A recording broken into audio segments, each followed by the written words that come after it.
Bapak-bapak, ibu-ibu, saudara-saudara kaum muslimin rahimakumullah. Ada orang beriman itu yang dimasukkan surga. Ada orang beriman itu yang dimasukkan ke dalam surga. Ada orang beriman itu yang disebut penduduk surga. Kenapa lain-lain, Pak? Karena waktu di dunia amalannya juga lain-lain. Ada orang beriman yang masuk surga. Ini paling murah tiketnya. Mau masuk surga? Kata Nabi begini, ma min abdin qala la ilaha illallah thumma mata ala dhalik illa dakhalal jannah. Kalau seorang hamba sudah mengucap dua kalimat syahadat, dia yakin dengan kebenaran kalimat itu sampai matinya, orang itu akan masuk surga. Abi Dzar yang waktu itu diajak bicara heran, ya Rasul kok gampang betul? Iya, walaupun orang itu mencuri, iya, walaupun orang itu berzina, iya, biar dia mencuri, biar dia berzina, kalau dia sudah mengucap dua kalimat syahadat, dia yakin dengan kebenaran kalimat itu sampai matinya, itu orang akan masuk surga. Jadi masuk surga cukup dua kalimat syahadat, yakin sampai mati, masuk surga. Itu perkara masuk. Tapi kalau pertanyaannya diterusin, masuknya kapan, Pak? Nah, ini lain lagi urusannya. Sebab ada yang masuknya itu langsung, ada yang mampir dulu. Di sana tempat cuma dua, kalau tidak surga, neraka. Mau ke surga tapi mampir dulu, yang mampirnya jelas di neraka. Kenapa? Dalam hadis qudsi ada riwayat, nanti itu di akhirat, setelah Allah selesai mengatur penduduk surga masuk surga, yang neraka masuk neraka, Allah berkata kepada malaikat Malik, malaikat Malik, labaik ya Allah, itu bajingan-bajingan tengik, manusia-manusia durjana yang waktu di dunia tidak mau sujud, jauh dari ulama, gemar melakukan yang munkarat dan maksiat, hidup di tengah masyarakat selalu jadi bibit keonaran, kufur, sudah masuk neraka semua. Sudah ya Allah. Nah, kalau sudah, coba sekarang kamu masuk, Malik. Saya, iya, masuk neraka. Mau apa ya Allah? Kata Allah, akhriju minan nar man kana fi qalbihi misqala habbatin min khardalin min iman. Kau masuk neraka, cari di dalam neraka orang-orang yang ada imannya walaupun kecil sebesar biji zarah, angkat mereka keluar. Masuk malaikat Malik ke neraka, cari orang yang ada imannya, korek-korek. Ya repot, udah pada gosong. Yang ada imannya diangkat ke atas, yang ada imannya diangkat ke atas, lalu dimandikan di Nahrul Hayat, namanya sungai kehidupan di akhirat nanti. Cakep lagi rupanya, bersih lagi wajahnya, apel di hadapan Allah. Kata Allah, bagaimana mas? Kapok nggak sampean? Kapok ya Allah. Nah, kalau kapok, idhab fadkhulil jannah, pergi masuk surga sana. Berangkat mereka ke surga, ketemu sama teman-temannya yang udah sampai lebih dulu, yang nggak pakai mampir lagi. Terjadi dialog. Kata teman-temannya yang udah pada nyampe duluan, mas, iya, emang baru sampai? Saya baru sampai. Memang mampir di mana dulu mas? Kita sudah lama sampai di surga. Saudara buka surah Al-Muddatsir ayat 34-35. Ma salakakum fis saqar? Kenapa kamu mampir di neraka Saqar? Qalu lam nakum minal musallin. Mereka menjawab, kami mampir di neraka Saqar mas, gara-gara dulunya kami waktu di dunia tidak pernah sholat. Tidak pernah sholat? Tidak pernah. Kan rumahnya dekat masjid. Cuma dekat doang mas. sholat mah enggak saya. Enggak pernah ngasih makan fakir miskin, enggak pernah hadir di majelis taklim, pendeknya enggak pernah melakukan kebajikan, maka saya pun mampir di neraka sakor. Untung betul saya punya iman mas sedikit. Waktu hidup di dunia dulu saya pernah mengucap 2 kalimat syahadat, sekali-kalinya waktu mau kawin. Masya Allah. Untung saja kawin, kalau nggak kawin polos.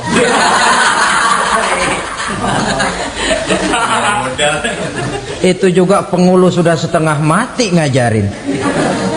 Asyhadu alla, asyaduaan, asyaduaan.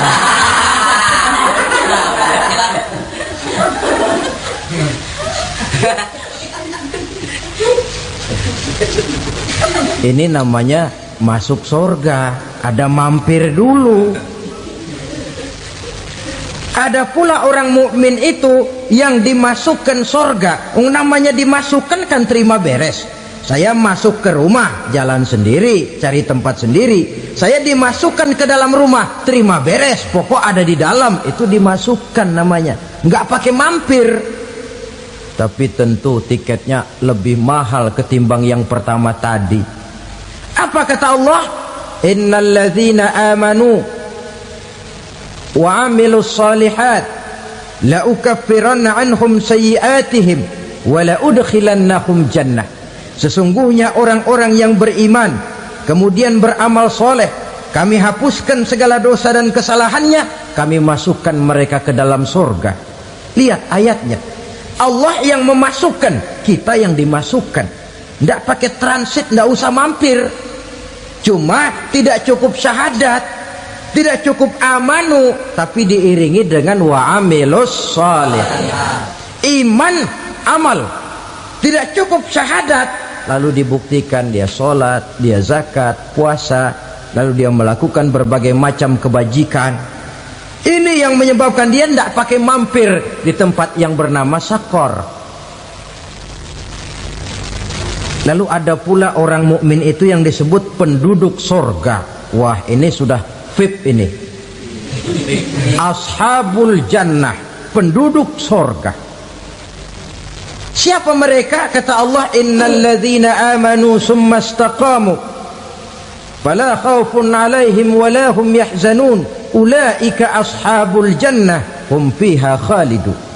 Sesungguhnya orang-orang yang beriman lalu istiqamah, tetap dalam melaksanakan perintah Allah, tidak goyah, tidak labil tapi stabil, istiqamah, mereka tidak takut dan tidak bersedih hati. Merekalah penduduk surga. Iman, istiqamah. Tidak punya duit, sembayang. Banyak duit, sembayang. Miskin, sembayang. Kaya, tetap sembayang. Istiqamah. Kadang orang kalau susah rajin ke masjid, banyak duitnya ngelihat masjid melengos. Waktu miskin hamba Allah, setelah kaya jadi hamba harta. Bergeser, tidak ada nilai istiqomahnya. Saudara-saudara, dengan begitu penduduk neraka itu dua. Ada penduduk permanen, ada penduduk yang semi permanen. Yang semi permanen orang-orang beriman yang mempunyai dosa besar. Mereka masuk ke neraka untuk menerima azab sesuai dengan dosanya. Bila selesai masa azab itu, mereka akan diangkat untuk ditempatkan kembali ke dalam surganya Allah Subhanahu wa ta'ala.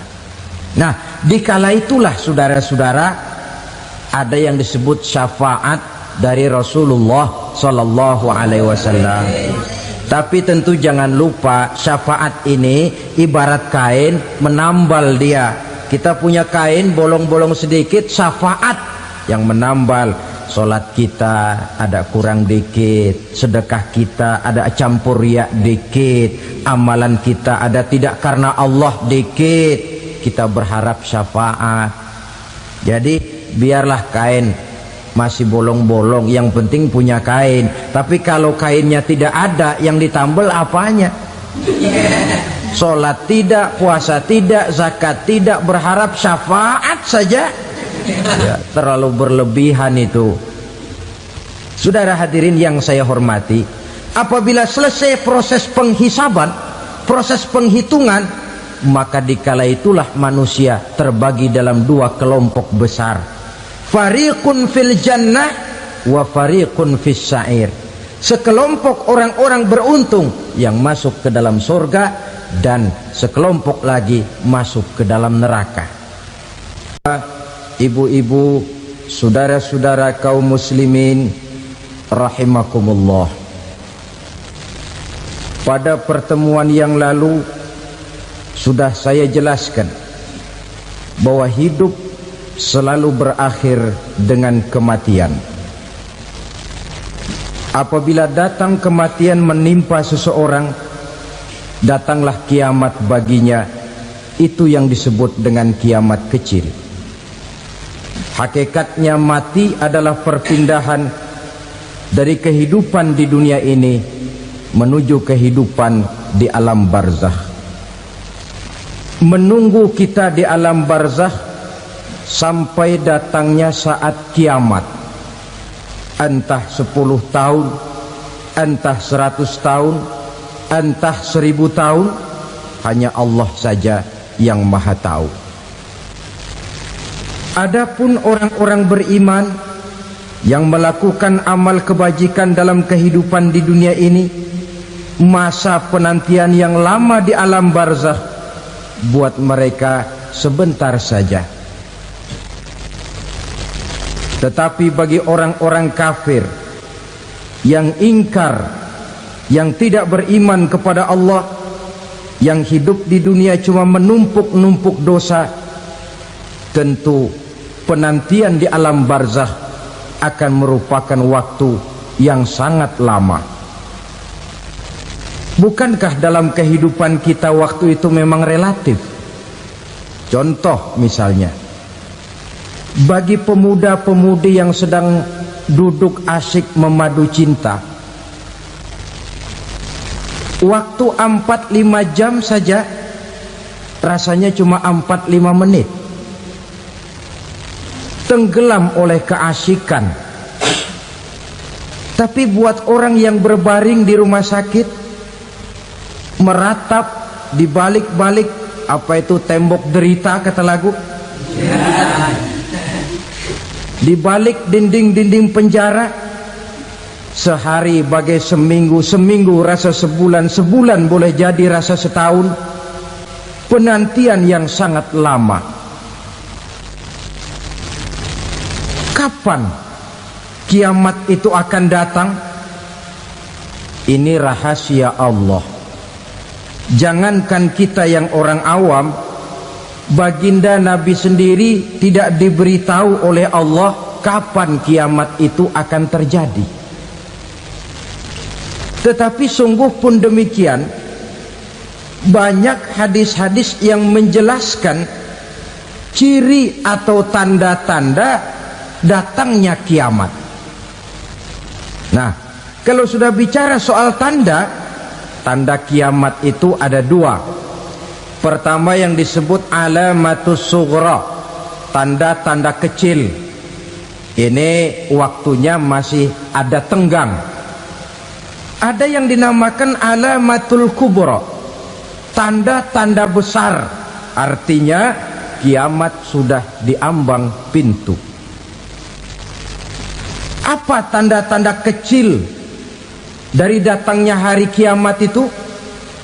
Misalnya kata Nabi, apabila ilmu sudah diangkat oleh Allah, artinya apabila ulama sudah banyak wafat, minat orang belajar agama berkurang, lalu kebodohan nampak merajalela di mana-mana, zina dikerjakan secara terbuka, minuman-minuman keras jadi kebanggaan, itu termasuk di antara tanda-tanda kecil terjadinya hari kiamat. Apalagi misalnya iza waladatil ammatu rabbataha, apabila budak sudah melahirkan tuan. Apa maksudnya? Ada yang mentafsirkan apabila anak sudah bisa membudaki orang tuanya, orang tua yang melahirkan dia, yang membesarkan dia, demi setelah si anak besar jadi orang berpangkat, bertitel, berharta, berkedudukan, jadilah orang tua itu budaknya. Sehingga sering dibilang kalau orang tua kaya, anak jadi raja. Tapi kalau anak yang kaya, orang tua sering jadi budak. Apalagi munculnya fitnah yang bergelombang, timbul perang antara dua bangsa yang besar, waktu berjalan terasa sangat pendek sekali. Itu merupakan tanda di antara tanda-tanda kiamat. Termasuk di dalamnya sulit membedakan mana laki, mana perempuan. Kan kalau tanda-tanda kayak begini sekarang sudah banyak kita lihat kan. Ulama banyak wafat, penggantinya sulit. Zina dikerjakan berterang-terangan, minuman keras jadi kebanggaan, banyak anak membudaki orang tuanya, sulit membedakan mana laki mana perempuan. Kadang-kadang dari belakang kita lihat perempuan bener, begitu kita colek nengok jenggotan.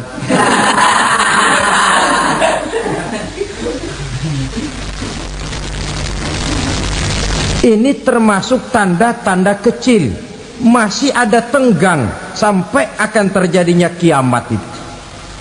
Nah, yang dimaksud dengan tanda-tanda besar, ini tanda besar artinya kiamat sudah diambang pintu. Pertama, matahari terbit dari sebelah barat. Apabila matahari sudah terbit dari arah sebelah barat, tertutuplah sudah pintu taubat.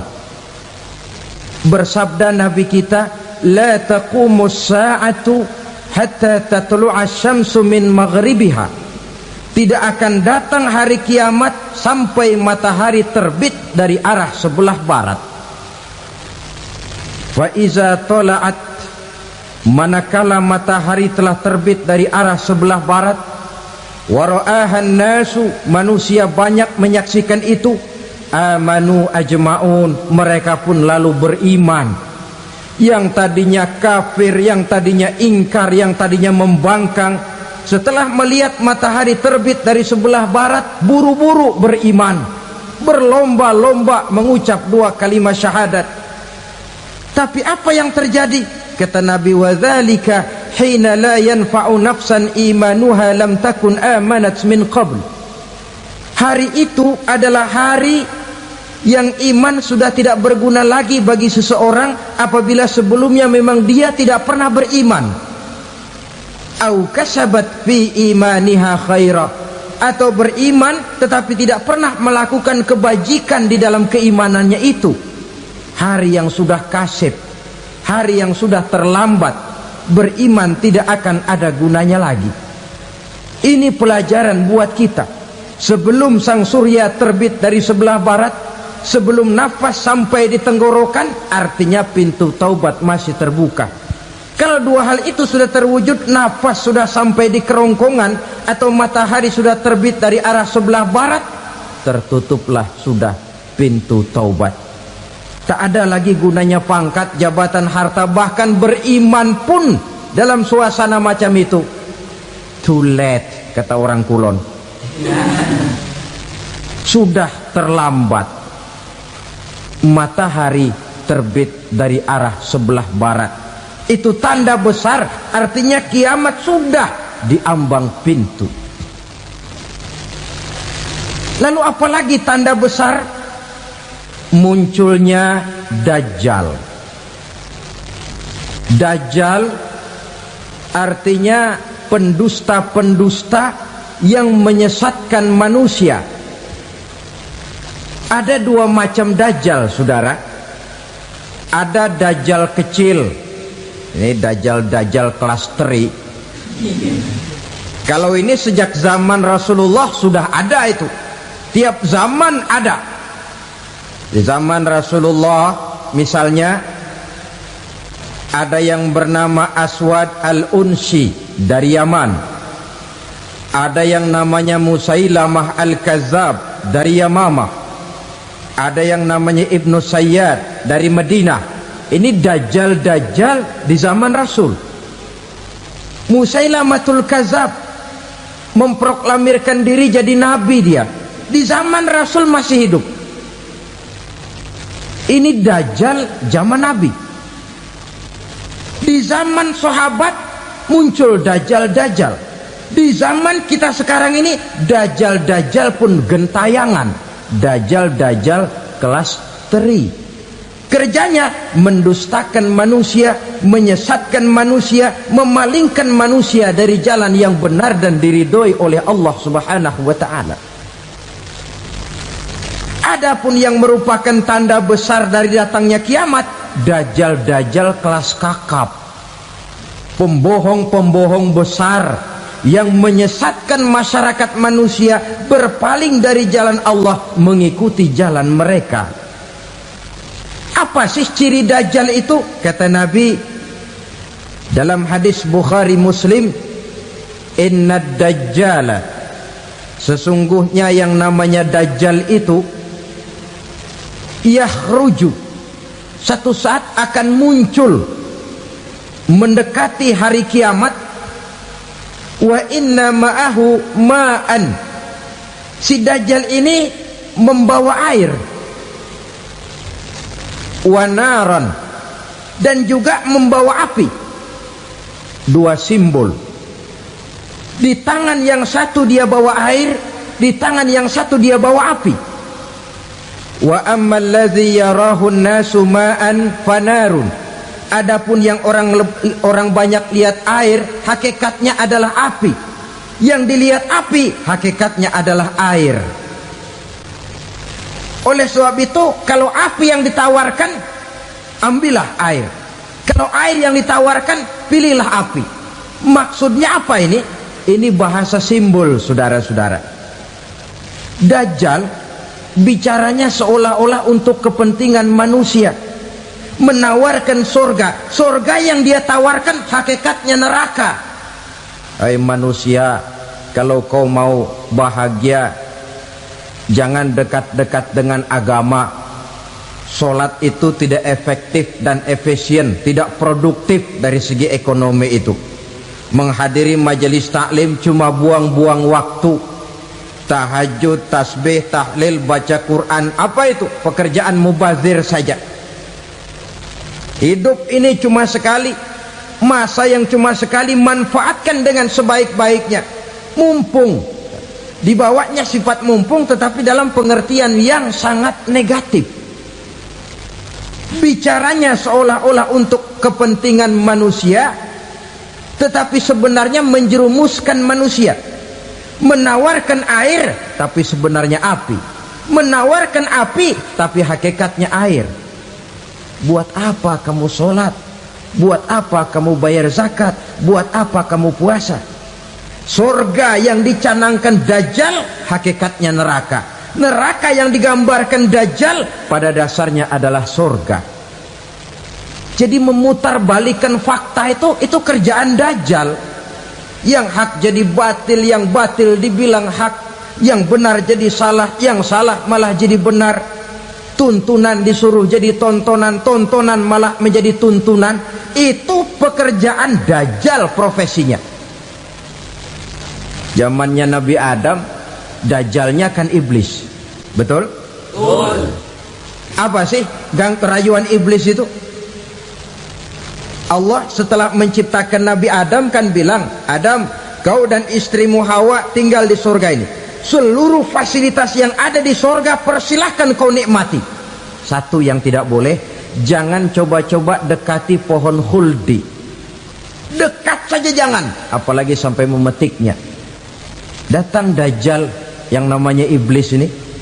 Adam, kamu tahu nggak kenapa tidak boleh makan buah khuldi? Ya nggak tahu, pokoknya saya dilarang. Bodoh kamu Dam. Khuldun artinya kekal. Kalau kamu makan itu buah, kau akan kekal di surga buat selamanya. Allah tidak kepengen, maka dilarang kamu makan buah khuldi. Kalau kau ingin kekal di surga Adam, makan saja. Saya bicara begini ini untuk kepentingan kamu Adam. Ini kan ciri-ciri Dajjal. Bicaranya sih seolah-olah untuk kepentingan Nabi Adam, hakikat sebenarnya menjerumuskan Nabi Adam supaya ingkar dan melanggar larangan dari Allah Subhanahu wa ta'ala. Jadi setelah muncul Dajjal, timbul kekacauan-kekacauan di masyarakat. Banyak yang terpengaruh, terpedaya dan terpesona, termasuk mereka yang memproklamirkan diri jadi nabi, mereka yang memproklamirkan diri jadi rasul di zaman sesudah Rasulullah wafat. Itu adalah Dajjal. Maka saya ingatkan, kalau di zaman kita sekarang ini ada orang ngaku jadi nabi, ada orang ngaku jadi rasul, biar bahasa Arabnya kental, Quran hafal, hadis ribuan hadis hafal, biar pakai serban sampai menyengser ke tanah, bahasa Arabnya fasih, tapi dia mengaku jadi nabi, jadi rasul, kita umat Islam wajib tidak percaya, wajib untuk tidak percaya. Itulah Dajjal zaman kita sekarang ini. Tidak mustahil mereka datang mempengaruhi orang awam supaya berpaling dari Rasulullah, mengikuti mereka. Nah, di akhir zaman nanti, mendekati hari kiamat, Dajjal ini muncul, Dajjal kelas kakap, menyesatkan masyarakat manusia untuk berpaling dari Islam, mengikuti seruan mereka. Apalagi di antara datangnya kiamat itu, tanda yang besar itu, turunnya Nabiullah Isa Al-Masih, putra Maryam. Menurut berbagai hadis yang sahih, Nabi Isa Al-Masih nanti akan turun lagi, tidak membawa risalah yang baru, tapi meluruskan risalah Islam ini yang telah banyak ditinggalkan oleh masyarakat. Bahkan ada hadis menjelaskan beliau akan membunuh Nabi, mematahkan kayu-kayu salib, lalu melaksanakan haji dan umrah mengikuti syariat Nabi Muhammad, bukan membawa agama baru. Menjadi semacam mujaddid, reformer, menyelamatkan manusia dari bisikan Dajjal. Bahkan ada riwayat yang menjelaskan bahwa Nabi Isa berhasil mengalahkan Dajjal, mengembalikan masyarakat manusia kembali kepada ajaran Islam yang datang dari Allah, dibawa oleh Rasulullah Sallallahu Alaihi Wasallam. Dengan kata lain, turunnya Nabi Isa bukan sebagai Nabi dan Rasul baru, tetapi mengikuti syariat Nabi kita Muhammad Sallallahu Alaihi Wasallam. Saudara hadirin, ibu-ibu hadirat yang saya hormati, kemudian apalagi di antara tanda-tanda besar akan datangnya kiamat itu? Keluarnya asap atau awan. Kata Nabi, inna min asyrati sa'ah dukhanan yamla'u ma bainal masyriqi wal maghrib. Di antara tanda-tanda kiamat, munculnya awan antara langit dan bumi. Ini pun diperkuat dalam surah Ad-Dukhan ayat 10, fartaqib yauma ta'tis sama bidukhanin mubin fayughshan nas hadza azabun alim. Bagi orang-orang yang beriman, mereka biasa-biasa saja, tapi bagi orang kufur, datangnya asap dan awan ini merupakan azab yang kelewat pedih. Barangkali sedikit mendekati gambaran tentang azab yang pedih ini, saya ingatkan alam pikiran kita kepada peristiwa yang belum lama terjadi. Pernah dengar berita bocornya reaktor nuklir di Chernobyl, Uni Soviet? Pernah dengar? Bocornya reaktor nuklir di Chernobyl yang mengakibatkan ratusan bahkan sangat mungkin ribuan nyawa. Cuma satu reaktor. Bagaimana kalau seluruh cadangan nuklir yang dimiliki oleh para negara adik kuasa ini diledakkan? Bahkan yang konon menurut catatan cadangan nuklir yang dimiliki bersama oleh Amerika dan Rusia sekarang ini sudah sanggup memusnahkan 6 miliar manusia, 1,5 kali lebih banyak dari jumlah manusia yang nongkrong di permukaan bumi ini. Saudara-saudara hadirin yang saya hormati, lalu saat mendekati hari kiamat, apalagi tandanya setelah Nabi Isa wafat, pada saat turunnya yang kedua kali, lalu Allah meniupkan angin sejuk, semua orang-orang beriman, orang-orang baik wafat, sehingga penghuni bumi ini cuma tinggal lagi terdiri dari orang-orang kafir. Tidak ada lagi di bumi ini yang bisa mengucapkan Allah. Sehingga dalam hadis qudsi itu ada keterangan, innallaha azza wa jalla yaqulu li Israfil. Allah pernah pesan kepada malaikat Israfil, kata Allah, Israfil, idza sami'ta qailan yaqul Allah Allah fa akhirin nafah 40 sanatan ikraman liqailiha. Hai Israfil, apabila kau dengar di permukaan bumi masih banyak orang yang mengucapkan Allah Allah, maka tunda sangkakala kiamat itu 40 tahun. Untuk apa? Ikraman liqailiha, menghormati orang yang mengucapkan Allah Allah itu. Wah, jadi karena sekarang masih banyak yang mengucapkan Allah, besar hatilah kita, masih jauh kiamat itu. Tapi jangan lupa, kiamat pribadi, kiamat kecil itu yang gak kita sangka-sangka. Ajal datang mencabut nyawa, itu kiamat pribadi, dan itu yang pasti kita hadapi, dan itu yang membuat kita tidak boleh bersikap main-main di dalam kehidupan sekarang ini. Saudara hadirin yang saya hormati, tidak ada lagi orang-orang muslim. Seluruh penduduk dunia ini kafir. Lalu terciptalah struktur sosial yang berlandaskan prinsip hidup semau gue. Bakal terjadilah prinsip di mana yang kaya menyantap yang miskin, yang kuat menindas yang lemah. Hidup sudah bagaikan di rimba belantara, berlaku hukum rimba, siapa yang kuat dia yang menang, siapa yang lemah menjadi mangsa. Timbul kekacauan, maksiat merajalela, munkarat menjadi-jadi, sehingga isi bumi ini penuh dengan segala macam perbuatan dosa. Tidak ada perlunya lagi alam diperpanjang temponya.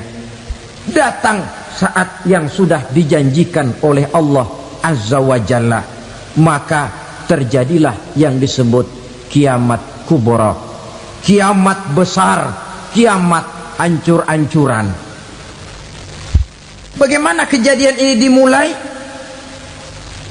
Dalam surah Az-Zumar ayat 68, Allah Subhanahu wa taala berfirman, wa nufikha fis suri fasa'iqa man fis samawati wa man fil ardi illa man sya'allahu.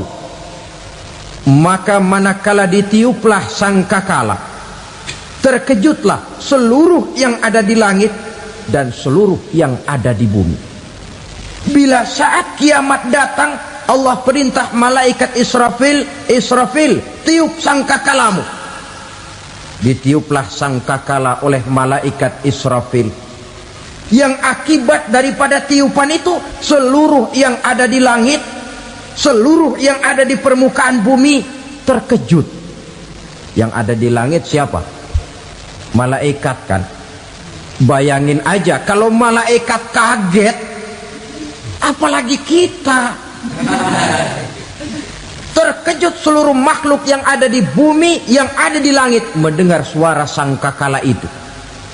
Bunyinya tidak sanggup kita bayangkan dahsyatnya. Ledakan nuklir, ledakan neutron belum apa-apa ketimbang bunyi sangkakala malaikat Israfil ini. Nah, lalu mendengar bunyi sangkakala ini, gemparlah makhluk, kacaulah alam. Bumi gempa, planet-planet bertabrakan, gunung meletus, air laut tumpah ke darat, angin topan bertiup, halilintar menyambar, lalu semua yang bernama hidup mati total. Mati bareng tanpa persiapan. La haula wala quwata illa billah. Saya kadang-kadang dalam tafakur bermohon, ya Allah, mudah-mudahan saya enggak nemuin kiamat beneran. Ngeri. Tidak bisa kita bayangkan macam apa suasana seperti itu. Allah saja banyak memberikan gambaran, misalnya Al-Qari'ah, wa mal qari'ah, wa ma adraka mal qari'ah. Kejadian yang menggemparkan. Tahukah kamu apa kejadian yang menggemparkan itu? Yauma yakunun nasu kal farasil mabsus wa takunul jibalu kal ihnil manfus. Pada saat itu manusia berterbangan bagai kupu-kupu, gunung berterbangan seperti kapas ditiup angin.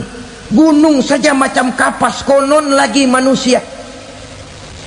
Kematian total, mulai semut sampai gajah mati, jin mati, iblis mati, malaikat mati. Malaikat saja mati. Saudara hadirin yang saya hormati, kematian total yang tanpa persiapan. Orang bilang, Pak, kalau mati bareng begitu yang repot malaikat maut dong ya, cabut sana, cabut sini. Itu kalau menurut logika kita, mestinya begitu menurut logika. Tapi logika juga yang nggak perlu serepot itu. Sebab untuk mematikan listrik di wilayah DKI, di wilayah Jakarta, nggak perlu tiap rumah didatengin, matiin, ya lama. Cukup dari kantor pusatnya saja PLN, tekan satu tombol, gelaplah seluruh Jakarta. Saudara hadirin yang saya hormati, kematian total. Lalu setelah kematian total, planet-planet juga mati, dalam arti tidak bergerak dan beredar. Angin mati, dalam arti tidak bertiup. Air mati, dalam arti tidak ada riak gelombang. Pokoknya semua mati. Kullu nafsin za'iqatul maut, semua yang bernafas mati. Dalam ayat lain, kullu man 'alaiha fan, semua yang ada di permukaan bumi fana. Yang kekal cuma Allah Subhanahu wa ta'ala. Yang paling belakang mati malaikat maut dan malaikat Israfil. Tapi mati juga sesuai dengan janji Allah. 40 lamanya. Tidak dijelaskan oleh Abi Hurairah 40 jam, apa 40 hari, apa 40 tahun. Hadis-hadis cuma menyebutkan 40 saja. Sunyi alam, yang tinggal cuma Allah saja lagi. Ketika itu Allah berseru-seru, katanya, limanil mulkul yauma, siapa para penguasa hari ini? Mana itu raja-raja dan penguasa yang dulu mengaku jadi Tuhan? Fir'aun, mana Fir'aun sekarang? Yang dulu jadi raja, merasa berhasil, sombong, lalu tidak mau turun-turun dari kekuasaannya, sampai kepada puncak kekurang ajarannya, mengangkat diri jadi Tuhan. Mana itu Fir'aun? Namrus, mana sekarang Namrus? La ilaha illa ana, ternyata tidak ada Tuhan lain selain daripada aku, kata Allah. Proses kemudian, saudara-saudara, turunlah hujan dari langit. 40 lamanya hujan itu. Tidak jelas juga 40 jam apa 40 hari. Setelah air turun membasahi, datanglah tiupan sangkakala yang kedua. Semua yang bernama mati bangkit dari kuburnya masing-masing. Ini yang disebut Yaumul Ba'thi, hari kebangkitan. Allahu Akbar. Pada saat kita bangkit dari kubur kita masing-masing, kumpul di padang mahsyar namanya. Bayangin aja, saya sendiri nggak sanggup bayangin. Manusia sejak zaman Adam sampai zaman kiamat kumpul bareng di tempat sama. Berapa banyaknya itu?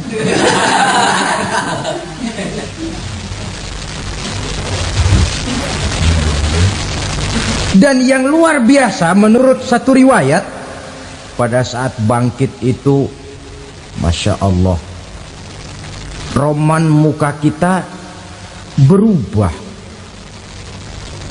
disesuaikan dengan amalan kita waktu di dunia ini.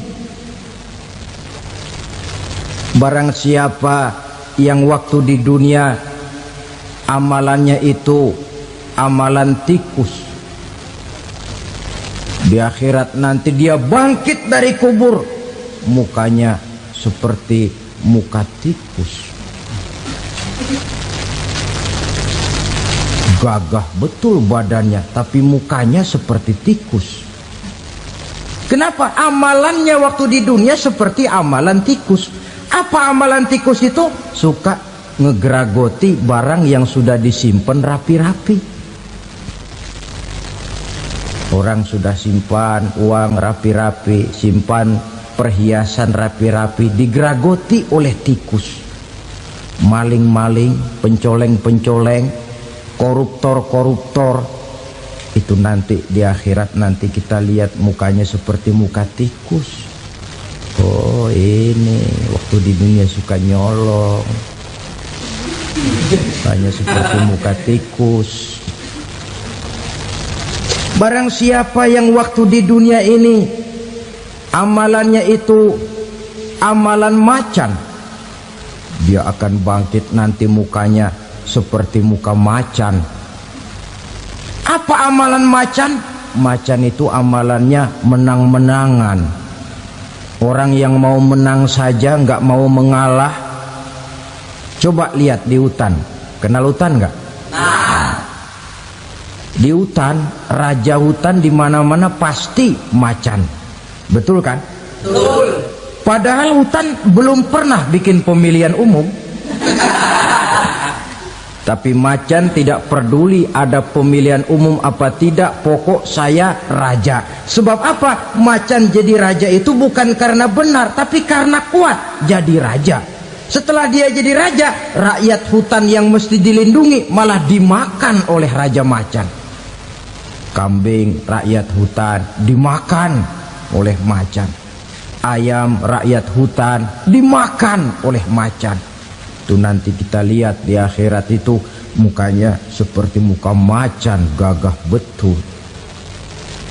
Lalu barang siapa yang di dunia ini amalannya itu seperti amalan anjing, nanti dia punya muka seperti muka anjing. Apa amalan anjing? Pertama, anjing itu kalau disuruh jaga rumah, dia tidak bisa membedakan mana maling, mana tamu.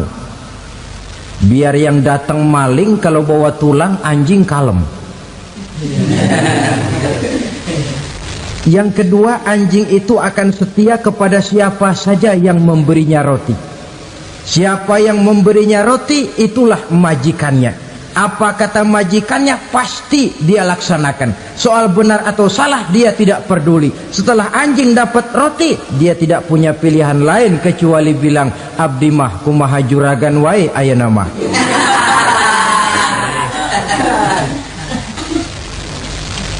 Saudara hadirin yang saya hormati,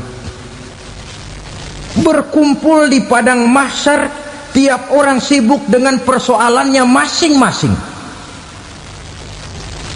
Matahari waktu itu didekatkan oleh Allah, panas luar biasa. Ada yang saking panasnya itu mencucurkan peluh keringat sampai sebatas mata kakinya.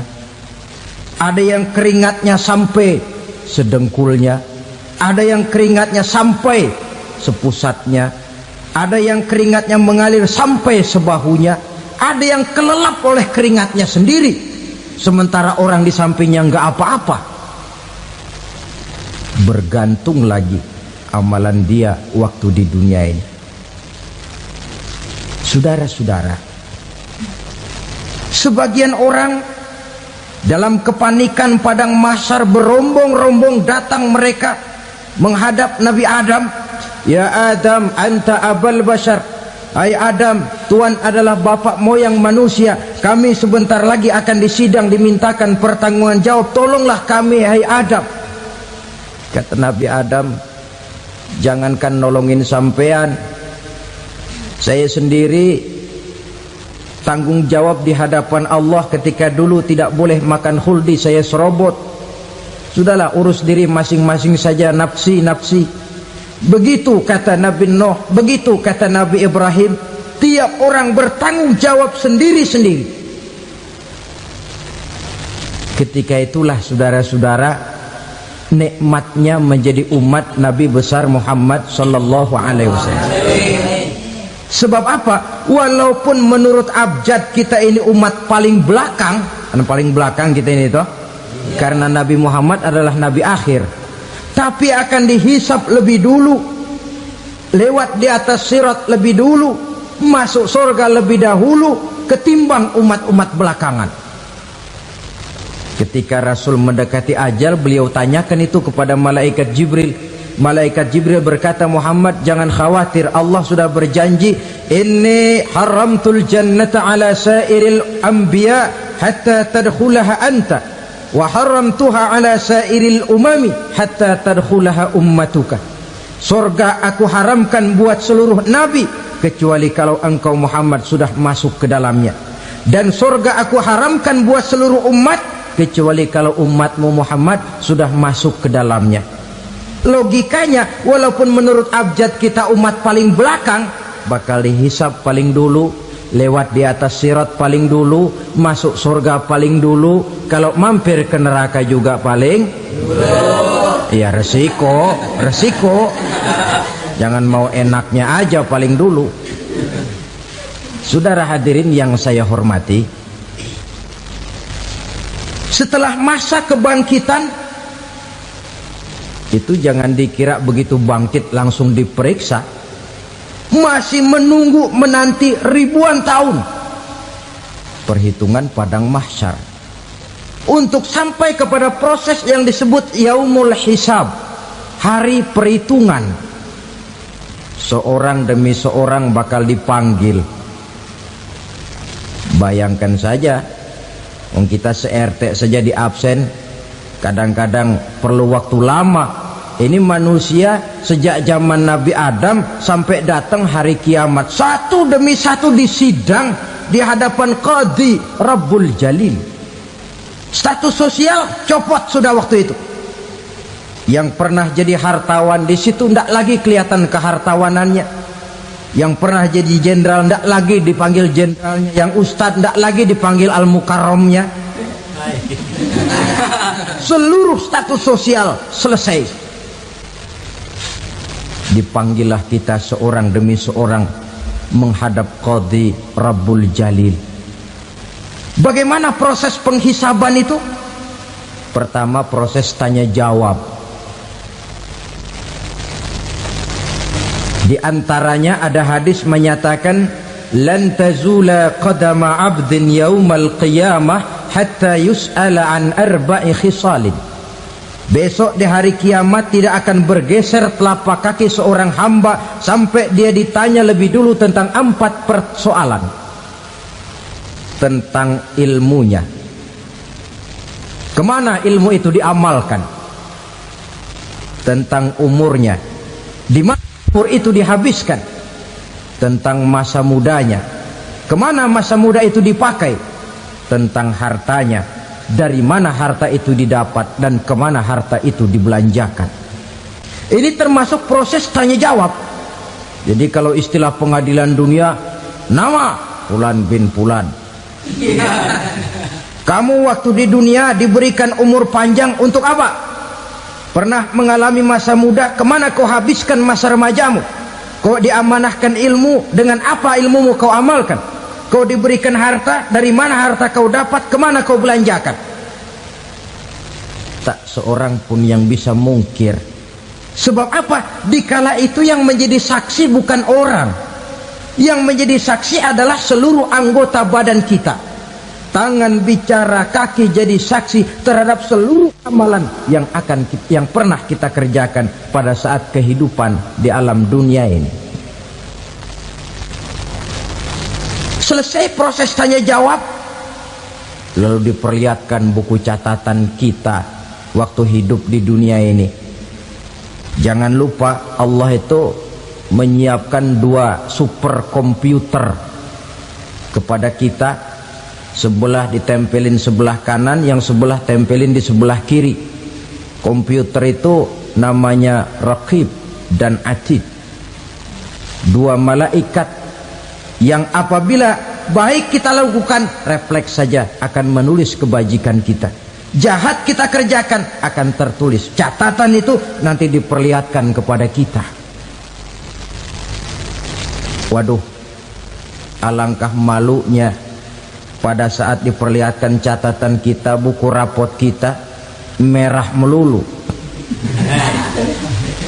Barangkali diperiksa sambil diomelin, brengsek lo. Buku merah melulu begini, bagaimana waktu hidup di dunia? Tidak cukup diperlihatkan buku catatan kehidupan, rekaman kehidupan. Rekaman kehidupan kita secara utuh sejak terlahir sampai ajal datang merenggut nyawa. Barangkali mirip dengan video sekarang ini, di mana terekam dengan baik seluruh kegiatan kita, sejak yang sekecil-kecilnya sampai kepada yang sebesar-besarnya. Untuk kemudian kita pun menerima balasan. In khairan fa khairun wa in syarran fa syarrun. Kalau baik ya baik balasannya, kalau jahat ya jahat juga balasannya. Catatan-catatan kita diberikan. Kalau banyak kebajikannya diberikan di tangan kanan dengan cara yang halus. Kalau banyak kejahatannya diberikan dari sebelah kiri atau dilempar dari belakang. Itulah sebabnya sejak di dunia ini kita sudah mohon kepada Allah. Ketika berwudu membasuh tangan kanan, apa kita bilang? Allahumma a'tini kitabi biyamini wa hasibni hisaban yasira. Ya Allah, berikan saya kitab di tangan kanan, dan kalau saya memang perlu dihisap, hisaplah saya yang seringan-ringannya. Tangan kiri berlindung kita kepada Allah, jangan sampai diberikan kitab di tangan kiri atau dari arah sebelah belakang. Wa a'udzubika an tu'tiya kitabi bishimali aw min wara'i zuhri, dari arah sebelah belakang. Na'udzubillah min dzalik. Setelah selesai lewat proses penghisaban, lewat mizan, timbangan, maka yang sudah selesai dihisab itu bergeraklah menuju sirat, jembatan yang terbentang menuju surga melalui neraka. Saudara-saudara, panjangnya perjalanan sirat itu memakan waktu ratusan tahun. Tetapi orang yang lewat di atas sirat pun macam-macam, bergantung amalannya ketika di dunia ini. Ada yang lewat di atas sirat itu kal barqil khatib, seperti kilat yang menyambar, lep, sudah sampai dia di surga. Cepat bukan main. Ada yang lewat di atas sirat itu seperti orang lari-lari. Ada yang lewat di atas sirat itu seperti orang jalan biasa. Ada yang sambil merangkak. ada yang sambil ngesor, ada yang sambil gelayutan, ada yang selamat sampai ke ujung ke surga, ada yang tergelincir jatuh masuk ke dalam neraka, bergantung amalannya dalam kehidupan di dunia sekarang ini. Tiap kita akan melewati yang namanya sirat ini. Saudara-saudara kaum muslimin yang saya hormati, dengan demikian mereka yang selamat melalui sirat sampai ke terminal akhir surga, mereka yang ketika dihisab ternyata banyak kejahatannya daripada kebaikannya, mereka singgah di dalam neraka. Nah, adapun orang-orang yang beriman menurut ayat Quran dan hadis Nabi itu nanti ada bermacam-macam. Ada orang beriman itu yang dimasukkan surga. Ada orang beriman itu yang dimasukkan ke dalam surga. Ada orang beriman itu yang disebut penduduk surga. Kenapa lain-lain, Pak? Karena waktu di dunia amalannya juga lain-lain. Ada orang beriman yang masuk surga. Ini paling murah tiketnya. Mau masuk surga? Kata Nabi begini, ma min abdin qala la ilaha illallah thumma mata ala dhalik illa dakhalal jannah. Kalau seorang hamba sudah mengucap dua kalimat syahadat, dia yakin dengan kebenaran kalimat itu sampai matinya, orang itu akan masuk surga. Abi Dzar yang waktu itu diajak bicara heran, ya Rasul kok gampang betul? Iya, walaupun orang itu mencuri, iya, walaupun orang itu berzina, iya, biar dia mencuri, biar dia berzina, kalau dia sudah mengucap dua kalimat syahadat, dia yakin dengan kebenaran kalimat itu sampai matinya, itu orang akan masuk surga. Jadi masuk surga cukup dua kalimat syahadat, yakin sampai mati, masuk surga. Itu perkara masuk. Tapi kalau pertanyaannya diterusin, masuknya kapan, Pak? Nah, ini lain lagi urusannya. Sebab ada yang masuknya itu langsung, ada yang mampir dulu. Di sana tempat cuma dua, kalau tidak surga, neraka. Mau ke surga tapi mampir dulu, yang mampirnya jelas di neraka. Kenapa? Dalam hadis qudsi ada riwayat, nanti itu di akhirat, setelah Allah selesai mengatur penduduk surga masuk surga, yang neraka masuk neraka, Allah berkata kepada malaikat Malik, malaikat Malik, labaik ya Allah. Itu bajingan-bajingan tengik, manusia-manusia durjana yang waktu di dunia tidak mau sujud, jauh dari ulama, gemar melakukan yang munkarat dan maksiat, hidup di tengah masyarakat selalu jadi bibit keonaran, kufur, sudah masuk neraka semua. Sudah ya Allah. Nah, kalau sudah, coba sekarang kamu masuk, Malik. Saya, iya, masuk neraka. Mau apa ya Allah? Kata Allah, akhriju minan nar man kana fi qalbihi misqala habbatin min khardalin min iman. Kau masuk neraka, cari di dalam neraka orang-orang yang ada imannya walaupun kecil sebesar biji zarah, angkat mereka keluar. Masuk malaikat Malik ke neraka, cari orang yang ada imannya, korek-korek. Ya repot, udah pada gosong. Yang ada imannya diangkat ke atas, yang ada imannya diangkat ke atas, lalu dimandikan di Nahrul Hayat, namanya sungai kehidupan di akhirat nanti.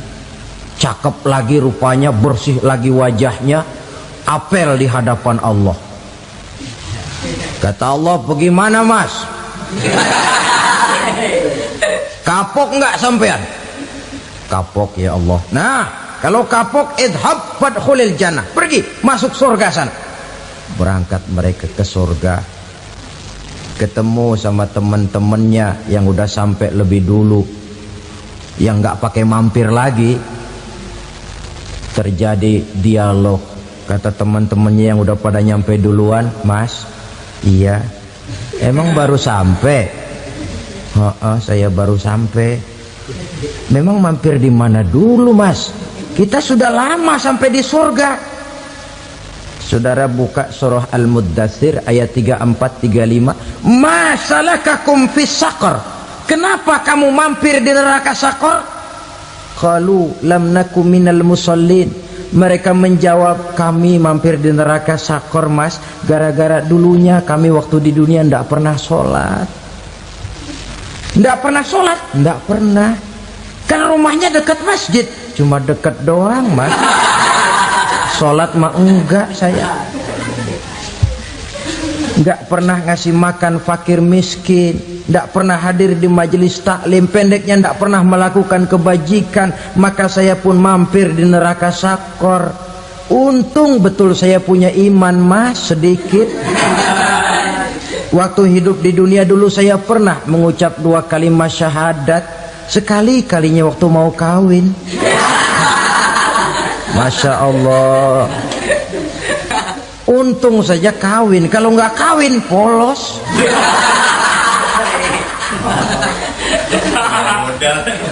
Itu juga pengulu sudah setengah mati ngajarin. Asyhadu alla, asyaduaan, asyaduaan.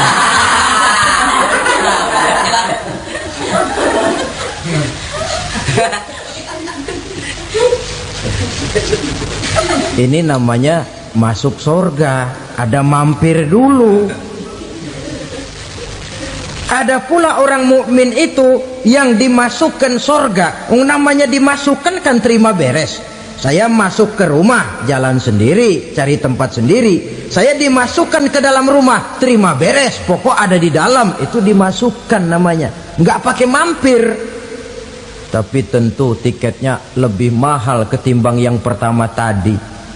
Apa kata Allah? Innal ladzina amanu wa amilus salihat la ukaffiranna anhum sayyi'atihim wa la udkhilannahum jannah. Sesungguhnya orang-orang yang beriman kemudian beramal soleh, kami hapuskan segala dosa dan kesalahannya, kami masukkan mereka ke dalam surga. Lihat ayatnya, Allah yang memasukkan, kita yang dimasukkan. Tidak pakai transit, tidak usah mampir. Cuma tidak cukup syahadat, tidak cukup amanu, tapi diiringi dengan wa'amilus salih. Iman, amal. Tidak cukup syahadat, lalu dibuktikan dia sholat, dia zakat, puasa, lalu dia melakukan berbagai macam kebajikan. Ini yang menyebabkan dia tidak pakai mampir di tempat yang bernama Saqar. Lalu ada pula orang mukmin itu yang disebut penduduk sorga. Wah, ini sudah VIP ini. Ashabul jannah, penduduk sorga. Siapa mereka? Kata Allah, innal ladzina amanu summa istaqamu fala khaufun alaihim wala hum yahzanun ulaika ashabul jannah hum fiha khalidun. Sesungguhnya orang-orang yang beriman lalu istiqamah, tetap dalam melaksanakan perintah Allah, tidak goyang, tidak labil tapi stabil, istiqamah, mereka tidak takut dan tidak bersedih hati. Merekalah penduduk surga. Iman, istiqamah. Tidak punya duit, sembahyang. Banyak duit, sembahyang. Miskin, sembahyang. Kaya, tetap sembahyang. Istiqomah. Kadang orang kalau susah rajin ke masjid, banyak duitnya ngelihat masjid melengos. Waktu miskin hamba Allah, setelah kaya jadi hamba harta. Bergeser, tidak ada nilai istiqomahnya. Saudara-saudara, dengan begitu penduduk neraka itu dua. Ada penduduk permanen, ada penduduk yang semi permanen. Yang semi permanen orang-orang beriman yang mempunyai dosa besar. Mereka masuk ke neraka untuk menerima azab sesuai dengan dosanya.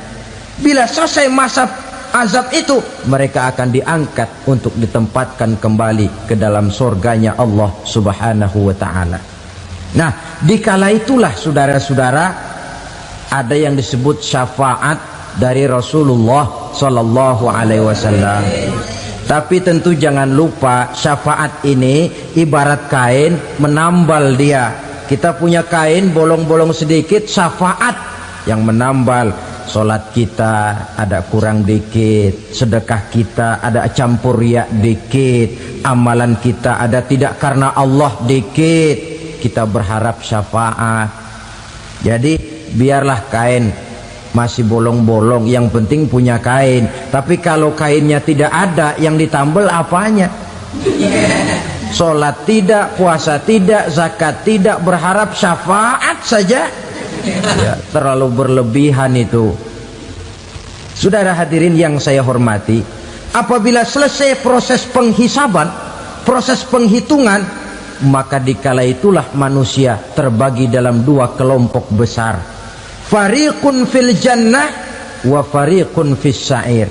Sekelompok orang-orang beruntung yang masuk ke dalam surga, dan sekelompok lagi masuk ke dalam neraka.